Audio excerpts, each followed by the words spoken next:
for your company, but, good faith, I had as lief have been myself alone. Ah, so had I, but yet, for fashion's sake, I thank you too for your society. God be with you, let's meet as little as we can. I do desire that we be better strangers. I pray you, mar no more trees with writing love songs in their barks. I pray you mar no more of my verses by reading them ill-favoredly.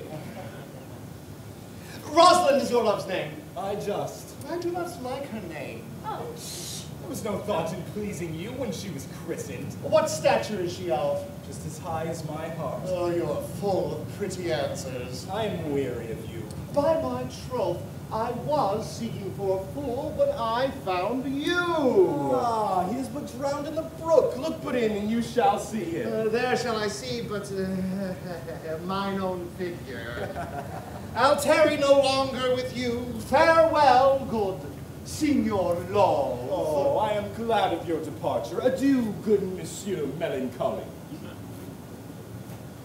I will speak to him, like a saucy lackey, and under that habit play the knave with him. Do you hear, Forster? Very well. What would you?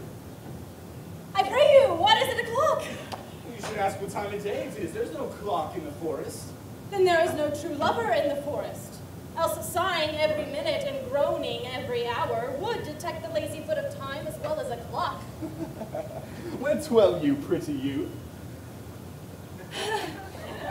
With the shepherdess, my sister, here in the skirts of the forest, like a fringe on a petticoat. Oh! Your accent is something finer than you could purchase in so removed a dwelling. I have been told so of many. Indeed, an old religious uncle of mine taught me to speak. One who was in his youth an inland man, one who knew courtship too well, for there he fell in love. I have heard him read many lectures against it, and I thank God I am not a woman.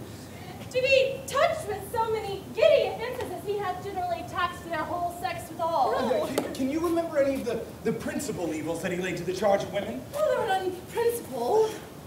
They were all like one another, as halfpence are, every one fault seeming monstrous till his fellow fault came to match it. I pray you, recount some of them. Nay, I will not cast away my physic but on those that are sick. There is one haunts the forest, abuses our young plants by carving the name Rosalind on their barks, hangs odes upon hawthorns and elegies on brambles, all forsooth deifying the name Rosalind. If I could but meet that fancy monger, I would give him some good counsel, for he seems to have the quotidian of love upon him. I am he that is so love-shaked. I pray you, tell me a remedy. There are none of my uncle's marks on you. He taught me how to know a man in love, in which cage of rushes I am sure you are not prisoner. What were his marks? A lean cheek, which you have not, a blue eye and sunken, which you have not, and an unquestionable spirit, which you have not, and a beard neglected, which you have not. Then your hose should be ungartered, your bonnet unbanded, your sleeves unbuttoned, and your shoes untied, and everything about you demonstrating a careless desolation. But you are no such man. You are rather point device in your accoutrements. Loving yourself rather than seeming the lover of any other. I would I could make thee believe I love. Well, make me believe it. Well, you may assume will make her that you love believe it, which I warrant she is after to do than to confess she does. That is one of the points in which women still give the lie to their consciences. But in good sooth, are you he that hangs the verses on the trees, wherein Rosalind is so admired? I swear to thee, fair youth, by the white hand of Rosalind, I am that he. That unfortunate he.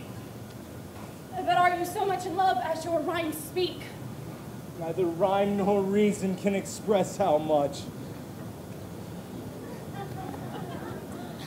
Love is merely a madness, and I tell you deserves as well a dark house and a whip as madmen do. And the reason that they are not so punished and cured is that the lunacy is so ordinary that the whippers are in love too. Yet I profess curing it by counsel. Did you ever cure any so? Yes, one. And in this manner. he was to imagine me, his love, his mistress, and I set him every day to woo me. At which time would I, being but a moonish youth, grieve, be effeminate, changeable, longing, liking, proud, fantastical, apish, shallow, inconstant, full of tears, full of smiles, for every passion something, and for no passion truly anything, as boys and women are for the most part cattle of this color, would now like him, I would now loathe him, then entertain him, then forswear him, then weep for him, then spit at him, that I drave my suitor from his mad humor of love to a living humor of madness, which was to forswear the full stream of the world and live in a nook merely monastic. And thus I cured him. And in this way will I take upon me to wash your liver as clean as a sound sheep's heart, that there shall not be one spot of love in it. I would not be cured, you. I would cure you if you would but call me Rosalind, and come every day and woo me.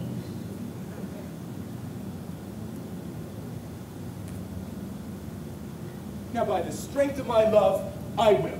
You will? With all my heart, dear you. Nay, you must call me Rosalind.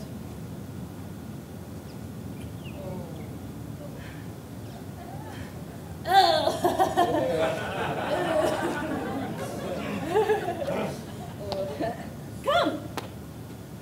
Will you go, sister?